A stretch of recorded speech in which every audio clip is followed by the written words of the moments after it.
organic, unpredictable, unknown, lovely, beautiful, a sense of fulfillment. This is part of the pleasures of life and not the chores of life.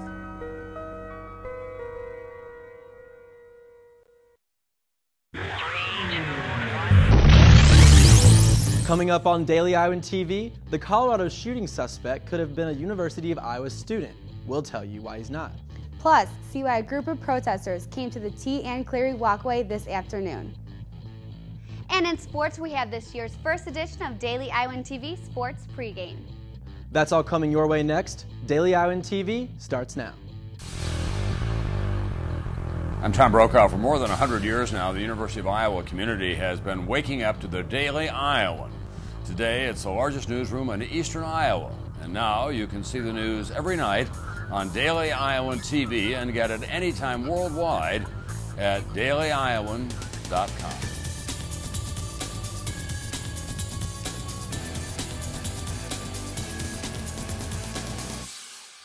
Good evening and welcome to your Thursday edition of Daily Iowan TV. I'm Reed Chandler. And I'm Alyssa Bergamini. Records released today show the University of Iowa rejected the Colorado shooting rampage suspect for graduate school. James Holmes applied to a graduate program in neuroscience in late 2010 and was interviewed for the position in early 2011. Several days later, the director of the neuroscience program wrote a strongly worded email to the admissions committee urging them not to accept Holmes. Holmes is being charged for killing 12 people and wounding 58 others at a midnight screening of the latest Batman movie this summer.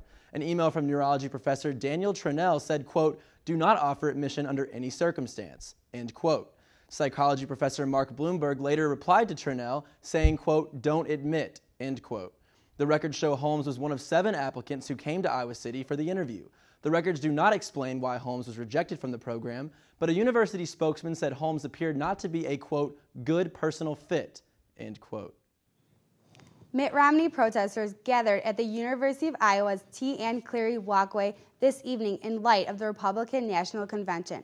The local SEIU union and university Democrats hosted the event to speak out against Romney's economic policies. Officials from the union said their rally is one of many taking place nationwide. Romney is set to speak tonight in Tampa, Florida at the conclusion of the Republican National Convention. He's officially announcing his candidacy against President Barack Obama in the November elections. And Johnson County officials are selling the former public health building to the Johnson County Crisis Center for $1. The building will be under control of the Crisis Center, free lunch program, and the National Alliance for the Mentally Ill. The Board of Supervisors finalized the contract in its meetings this morning. Officials said they are essentially giving the building to these programs in hopes of keeping the common good in mind. A final public hearing for the building exchange will be held on September 13th.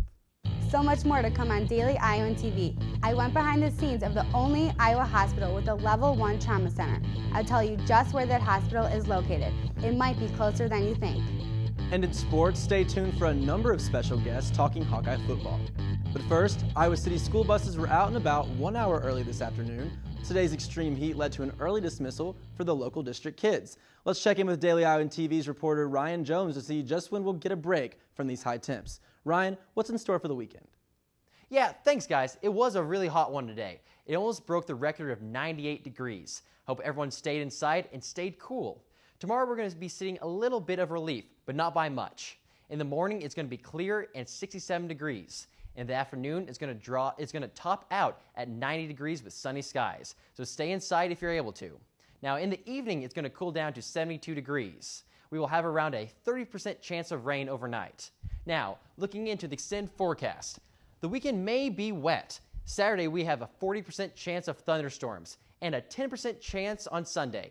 For Sunday, if we don't see the thunderstorms, it's actually going to be a pretty nice day with a high of 81 degrees.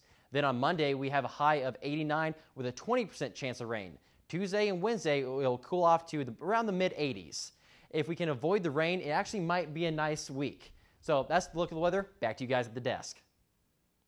Thanks, Ryan. The University of Iowa Hospitals and Clinics is the only hospital with a Level 1 trauma center in the state. I got the chance to speak with the program manager to learn about the center and what it means for our community. The University of Iowa Hospital has a notable standing. It is the only Level 1 trauma center in the state of Iowa for both children and adults.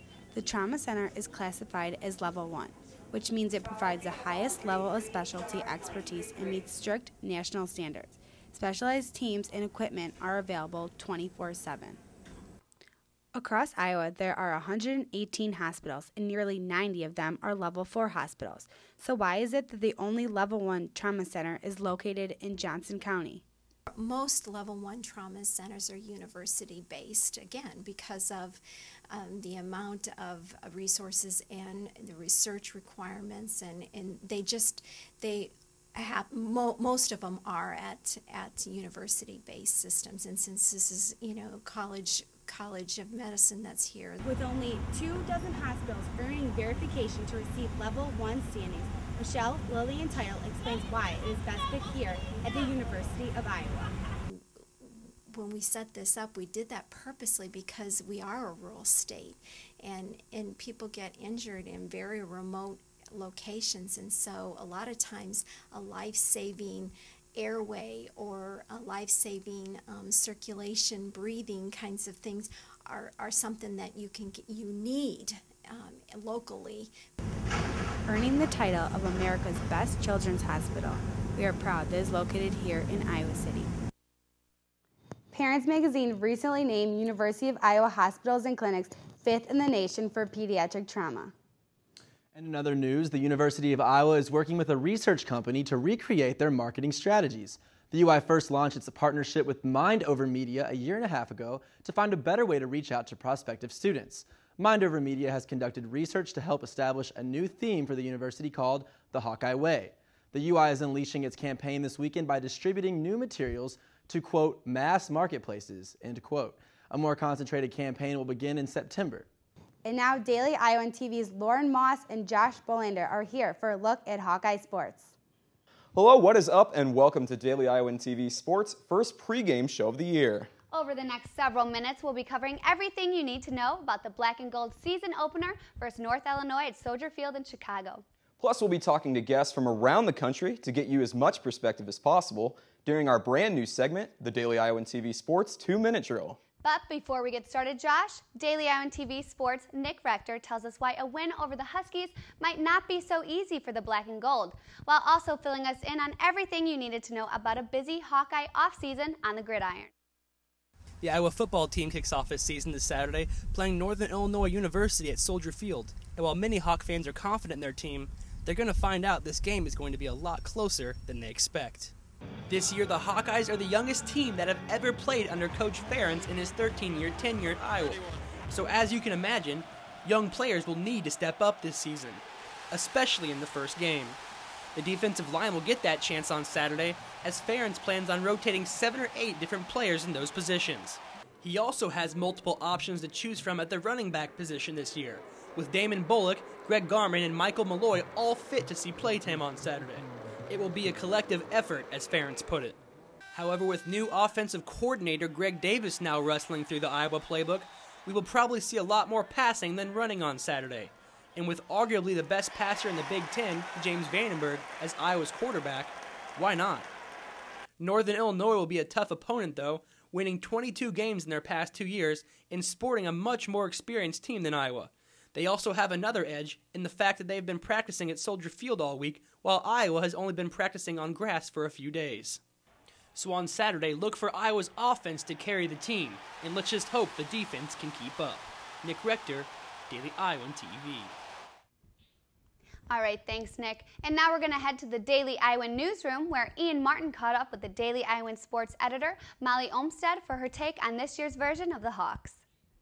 Thanks a lot, Josh. I'm sitting here in the print side of the Daily Iowan with Daily Iowan sports editor and football reporter Molly Olmstead. Molly, first off, the off-season is over. What do you think the biggest difference is between last year's team and this year's team? Well, obviously there has been a lot of coaching changes this year. There's 3 major coaching changes. Greg Davis came in as offensive coordinator, and Brian Ferentz came in as the offensive line coach, and Reese Morgan actually switched from offensive line to defensive line. And for more with Molly, be sure to check out tomorrow's print version of Pregame. Now it's time for a new pregame segment we like to call our 2-Minute Drill. First up on the line, we have ESPN.com's Big Ten blogger, Adam Rittenberg. And Adam, what are you most interested in seeing when the Hawks open up play this Saturday? For sure, with all the changes there, Greg Davis coming in, the questions at running back. I'm interested to see kind of the run-pass balance that they have. If it's different from previous seasons, you'd think they'd be more of a pass-oriented offense now. So, but maybe that's not the case. Maybe they're still pretty balanced. So I think that's what's most interesting to me.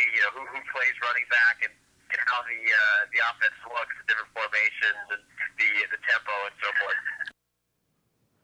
You've called James Vandenberg the best pure passer in the Big Ten. What do you think the ceiling is for the Iowa signal caller? I think he could have a really big year. I mean, I think he had a pretty good year last year. There's going to be a lot more on his shoulders. He's really the most experienced player in many ways on that offense, and he loses his top receiver. But like I said, they're going to throw the ball, I think, a little bit more this year. And last thing before we go, Adam, what do you think the Black and Gold needs to do in order to be successful this season? Need to have good defensive line play. I mean, that's besides running back, that's probably the biggest question mark. Really, very little proven players there, not very experienced for the most part, so they're going to have to stop the run. Moving right along, we have KCJJ Sports Director Kyle Hughes on the line. And Kyle, we know about James Vandenberg, but who are some guys you're looking at that could be playing on Sundays next fall? Paul Davis is definitely going to be an NFL prospect looking just in the next couple years. James Morris is undersized, but he's a tackling machine. He's going to make it out somewhere. Christian Kirksey, great athlete who has all the skills to play a couple different positions at linebacker. And then I think probably the corners, Lowry and Hyde, definitely have the skills to make it on the NFL roster as well. So I don't think you'll have as many draft picks, at least out of this squad, as we've had in the past, but I would still look at a solid 3 to 4 picks in this upcoming draft. Our reporter Nick Rector mentioned earlier that this is the youngest Hawks team in Kirk Ferentz' coaching tenure. Should we expect the Black and Gold to struggle with all of this turnover? Iowa going through a ton of change, but so is Northern Illinois. They have new coordinators. They lost their all-time leading passer, and he also led the team in rushing last year. So they've got a ton of change. Their defense brings back almost everyone, but they gave up over 30 points a game last year. Got rocked by Wisconsin. Granted, Iowa isn't Wisconsin, but they're a very solid Big Ten school that I think is going to be able to get the win at Soldier Field. All right, thanks so much, Kyle. Yeah, no problem. And finally, we have former Cedar Rapids Gazette sports editor and ESPN 1600's Mark Dukes. And Mark, yesterday Gary Dolphin told us this year's version of the Black and Gold isn't like any he can ever remember. You've been around the Hawks for over 30 years now. Any team come to mind?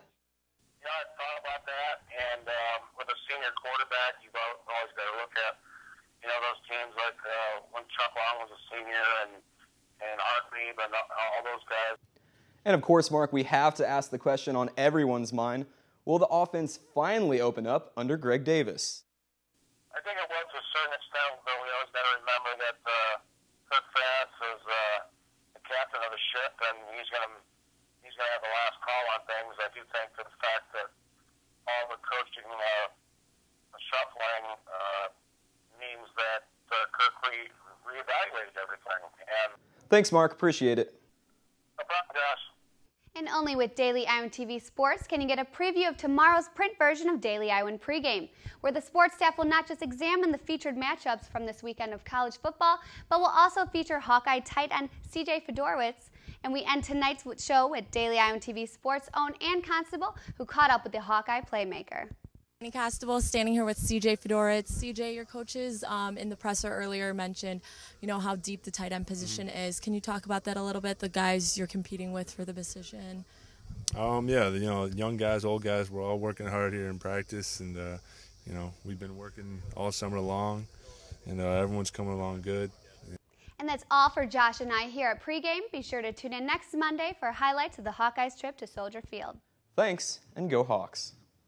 And only with Daily Iowan TV can you get a sneak peek at Friday's pages of the Daily Iowan. Read about how the University of Iowa College of Business is requiring applicants to have a resume. And how a group of women are trying to start an LGBT sorority on campus. That's your latest edition of Daily Iowan TV. Be sure to check us out on Monday at the same time or anytime online at dailyiowan.com. Thanks for watching. Have a great night.